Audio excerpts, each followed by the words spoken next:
Olá, pessoal. A nossa conversa aqui, inicialmente falando, era bastante introdutória e apresentará um pouco dos conteúdos, discursos, conceitos que nós passaremos a trabalhar nesse nosso bimestre, na continuidade dos estudos, por meio das redes. Tá? Então, inicialmente, nos cabe pensar aqui o que é raça. Se ela tem uma relação direta com a desigualdade no território brasileiro. E quais são as questões que envolvem essa política no condição, subcondição, relação no nosso território brasileiro. Tá? Então, o tema dessa aula fica uma breve introdução sobre raça e desigualdade e política no Brasil contemporâneo. Lembrando, nós não vamos trabalhar aqui de uma forma muito mais aprofundada desse assunto, porque terão outras aulas, serão aulas sequenciais, e hoje iniciamos essa discussão sobre a população brasileira a partir do conceito de raça. E aí nos cabe a primeira questão. O que é que te define? É sua cor ou é sua raça? Sociologicamente falando, temos um problema aí conceitual na palavra raça. Costumamos não utilizá-la para subdividir grupos, para demonstrar classificações de grupos sociais, para subdividir pessoas. Não. Entendemos por raça apenas a nossa condição de espécie humana. Ponto. Ok? É a raça humana. As subdivisões, as tonalidades de pele, como nós vamos ver aqui, a questão da cor, nós vamos caracterizá-las como princípios étnicos que compõem a nossa população de modo especial, a brasileira. Então, nessa nossa conversa ainda muito primária, mas passaremos a discutir conceitos como raça, racismo e etnia. São conceitos primordiais para nós podermos entender um pouco em nossa tradição histórica, nossa tradição sociológica, como é que esses conceitos foram sendo modelados na história do pensamento social. Então, seguimos lá nos nossos slides. Vejam. O que é raça? Discute o texto. No discurso científico, no século XVI, um grupo de pessoas conectadas por uma origem comum. Então, atribuiu-se a esta ideia de agrupamentos sociais, de grupos, condições comuns a determinados grupos, uma classificação de raça. Ponto. Tópico 2. O século XIX é repleto de teorias poligenistas da raça, um século que trouxe problemas bastante significativos para nessa demonstração de subdivisão de grupos, condições sociais e subcondições dessas classes, dessas subespécies, dessas condições relacionadas às pessoas em condições de raça em suas subdivisões. O que está dizendo lá? Espécie de ser humano, distinta tanto fisicamente como capacidade mental. Ponto. Discutiu-se biologicamente falando, na ciência, né, que essa subdivisão de grupos se deu por, vamos ver lá, questões físicas e distinções de características desses agrupamentos sociais nos variados campos de ação socialmente falando. Já no tópico 3, nós temos o século XX, onde as subdivisões da espécie humana, distintas apenas porque seus membros estão isolados dos outros grupos. E aí nós começamos a abrir um pouco de um discurso relacionado às implicações que esse fenômeno gerou na subdivisão social desses agrupamentos humanos. Tá? Então, o discurso da biologia, por exemplo, que distingue as raças humanas e subdivide-as em subespécies, é apenas um conceito biológico, criado num período histórico, como nós vamos ver aqui, como nós vimos, desculpa, nos séculos passado, que tinham como finalidade dar alguma sugestão, alguma explicação para essa subdivisão dessas classes, desses grupos, etnicamente falando, na atualidade, ok? Então, nós não podemos negar que ele foi uma construção biológica num período X da história da humanidade e que hoje ele se transforma num discurso voltado para as ciências sociais, que vão tentar, de todas as formas, desmistificar de todas as maneiras, né, essa caracterização de agrupamento social composto por meio de distintas raças, ok? Não. O que nos diferencia são as nossas condições étnicas, as nossas tradições culturais, ok? Raça são cientificamente uma construção social e devem ser estudadas por um ramo da própria sociologia, por exemplo, ou as ciências sociais que trata das identidades. Então, por que a sociologia tenta estudar esse conceito com afinco? Por conta das implicações que este conceito ocasionou na história da humanidade. Quando grupos considerados superiores, brancos, olhavam para outros agrupamentos sociais não brancos, negros de um modo especial, pretos, como se fala no Brasil, e geravam aí certas implicações, certos embates, certas condições de superioridade e condição de inferioridade, e dava a essas condições de superioridade atributos para tratar o outro de uma forma desigual. Então, o racismo se firma nesse processo, o racismo se constitui nesse processo e gera suas implicações das formas mais devastadoras, desastrosas possíveis. E aqui entendemos o racismo, então, como essa forma de subdivisão de raças em subespécies, cada qual com suas qualidades. Implicações, como nós sabemos, genocídios, os holocaustos, as implicações da supremacia branca, da superioridade branca em torno das comunidades tribais, comunidades locais africanas, que são devastadas por conta de uma ideologia, de uma crença de que essas comunidades superiores, brancas, tinham como condição de olhar para o outro e subjugá-las em suas prévias condições por conta de uma raça que subdividia esses agrupamentos sociais. Isso foi um grande problema. E aí nós temos aqui alguns tópicos de suma importância para essa desconstrução desse conceito de raça como subdivisão de espécies. Humanamente falando, claro. A construção baseada em traços fisionômicos, de fenótipos ou de genótipo é algo que não tem nenhum respaldo científico. Então, a sociologia vai trabalhar com essa perspectiva na desconstrução desse conceito que foi modelado pela biologia, pela ciência na história do pensamento social, né, que foi modelado e tal, e o pensamento científico, sociologicamente falando, vai olhar para esse procedimento e vai falar, bom, não há condições de afirmarmos nada e nenhuma questão em torno desses procedimentos fisionômicos, desses procedimentos de fenótipo, de genótipo, de tonalidade de pele, espessura dos fios do cabelo, tamanho, que garanta essa subdivisão de uma perspectiva científica. Não. São diferenças. Ok? Vejam lá. Conceitos fundamentais para nós entendermos as implicações dessa subdivisão de grupos por meio das suas raças em subdivisões.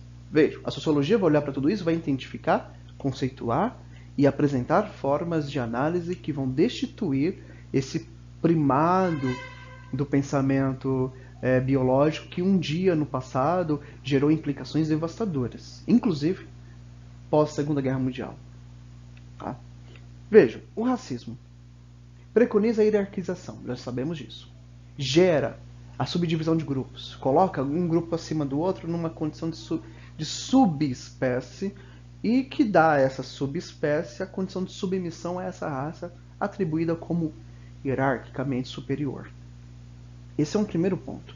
As relações de poder são estabelecidas entre os grupos, que se consideram raciais, implicando na limitação de oportunidade da vida do grupo subordinado. Isso que eu acabei de falar. Olhamos para aquele agrupamento social inferior de um modo de submissão, inferiorizado cada vez mais em diversas condições, em diversas representações, em diversas implicações sociais que vão colocando esses grupos em condições subhumanas da mais complexa condição da humanidade e da condição humana. O preconceito e a discriminação são coisas que surgem em torno dessas experiências que se dá ou que se tem nesses contextos de diferenciação de grupos. Entendemos por preconceito aquela afirmação de algo criada socialmente, no senso comum, estabelecida como uma verdade cultural. Isso tem sido o problema no nosso território, de um modo especial no nosso território brasileiro. Vejam lá, as nossas crenças, os valores pré-estabelecidos acerca das características desses grupos raciais, como as características de gênero, sexualidade, religião, por exemplo, ocasionam circunstâncias que podem gerar embates pelo simples fato de eu desconhecer outras formas, outros modos, outras representatividades culturais. Isso é um preconceito. Eu desconheço por completo porque eu atribuo ao outro aquela condição que me é naturalizada no meu contexto de vida, na minha relação social, na minha representatividade social. Então eu olho para outra condição de vida e atribuo sobre essa outra condição de vida um significado muito inferior àquela cultura do outro, que eu desconheço, que eu desrespeito e que eu não valorizo, como uma condição natural de vida e sobrevivência social. Já a discriminação é uma ação efetiva. E essa ação efetiva ela resulta de um preconceito, de um tratamento diferenciado sobre os corpos, sobre os grupos. Mas ela já tem um procedimento muito mais violento, muito mais ativo, muito mais potencializado no que se refere a uma atitude preconceituosa. Então, quando temos uma prévia consciência de que o racismo é crime no Brasil, e continuamos exaltando princípios de ridicularização, apresentando argumentos, apresentando verbalizações, comentários, brincadeiras, pela tonalidade de pele e colocando o outro numa condição desigual, nós estamos cometendo um crime. Estamos reproduzindo uma ação que deixa de ser preconceituosa e passa a ser considerada discriminatória. Nesse sentido, gerando implicações drásticas na vida desse ser humano. Tá? Bom, paralelamente a essas questões, apresento aqui a vocês algumas caracterizações que são naturalizadas erradamente, criminosamente falando, sobre esses agrupamentos que são classificados como inferiores. No nosso território brasileiro, nós sabemos bem que o racismo é crime.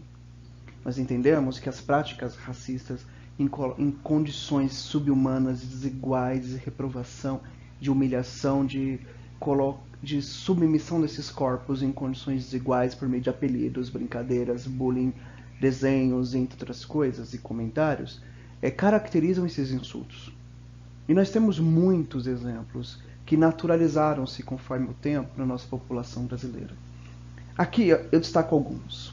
O processo da animalização é um processo bastante corriqueiro. Por que é que atribuímos ao humano, a esse sujeito social, características animalescas, selvagens, primatas, a essa condição humana? Vejam, esse procedimento naturalizou-se na história. E ainda hoje percorre o imaginário social de muitas pessoas.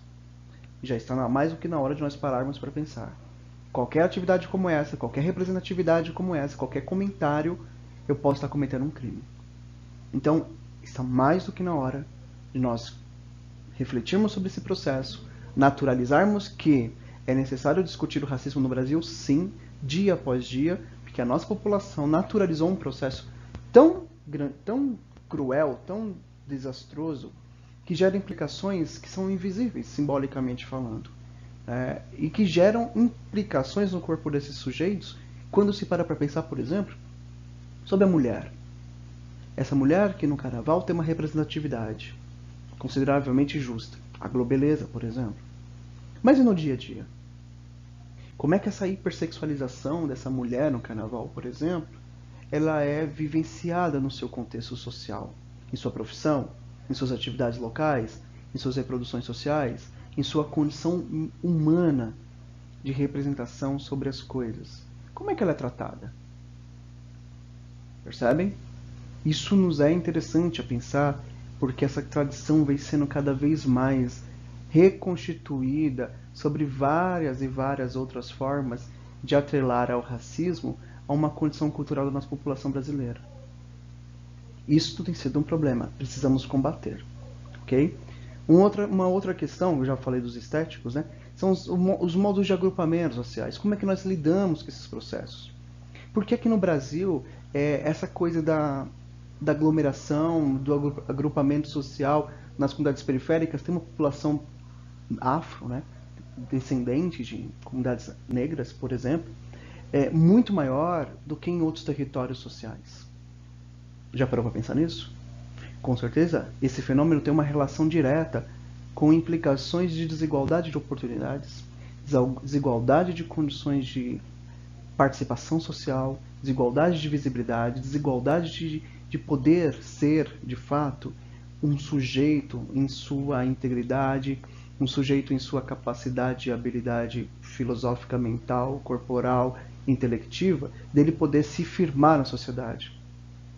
Mas o racismo ainda é tão impregnado nesse processo, tão hierarquizado na sociedade, que coloca essas pessoas em condições subhumanas, fazendo-as assumir posições, profissões, condições sempre abaixo daquilo que eles podem exercer.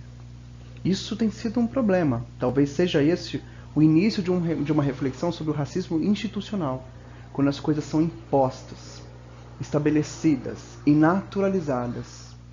Ok? Voltaremos a esse assunto num próximo encontro. A explicitação da violência em ambas as partes.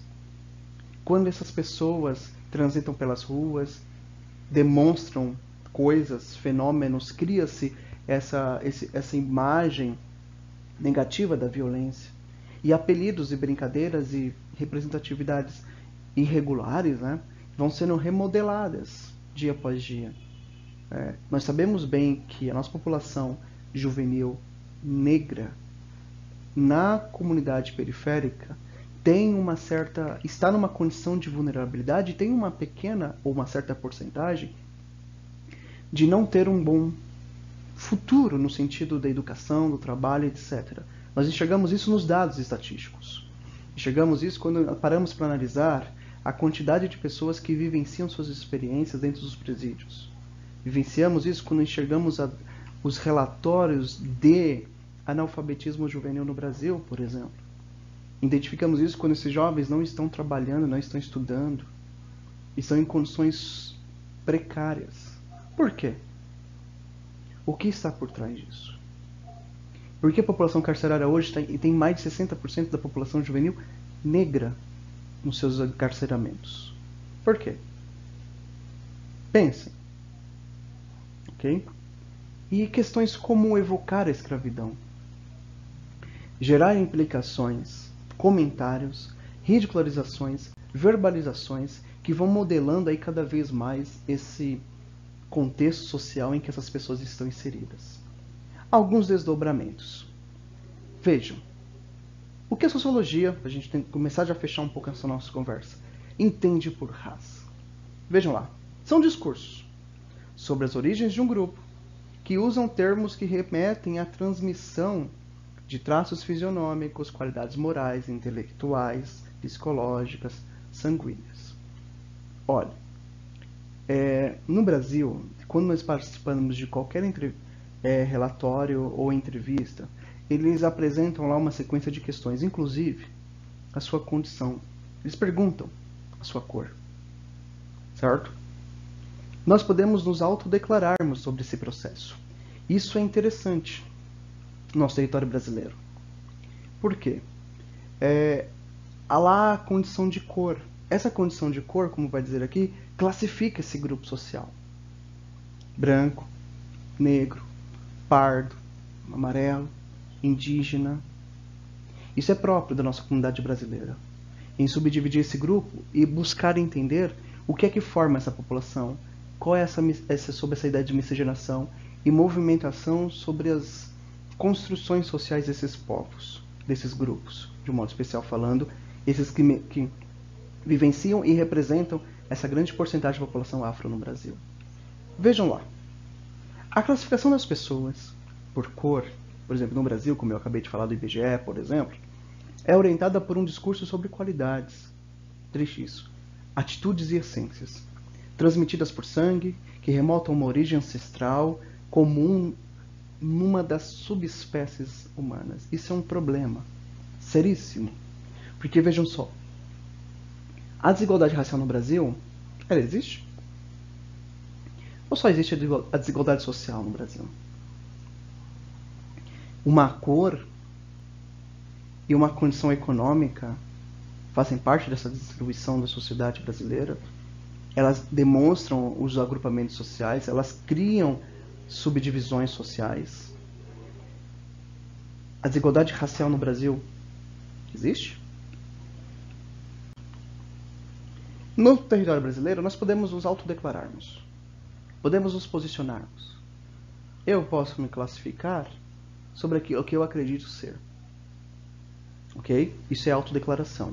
Vocês em breve farão avaliações, participarão de eventos, concursos, avaliações, provas externas. E aí, de repente, numa dessas questões tem lá a sua condição de tonalidade de pele, de condição de raça e distribuição social. E você precisará se autodeclarar. O que é que nos definirá? A cor?